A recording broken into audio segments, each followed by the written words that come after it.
Hello guys, आज आप लोग को आरसीसी वाटर टैंक के बारे में बताने जा रहा हूँ कि इसका हम लोग सेंटरिंग कैसे करते हैं। तो क्या करते हैं, नीचे से पहले हम लोग कुछ इस प्रकार से सपोर्ट देते हैं और सपोर्ट देने के बाद हम ऊपर से फिर इसका पटाई चालू करते हैं। ये देखिए, इधर से मेरा पटाई लगभग पूरा हो चुका है और ये साइड से हम लोग का बीम है।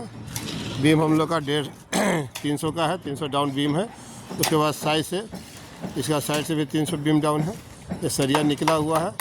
ये जब पटाई हो जाएगा तो फिर ये जो सरिया है स्टील जो दिखाई दे रहा है, इसको हम लोग मोड़ के बाइंडिंग करके फिर से लेप बांधना चालू करेंगे।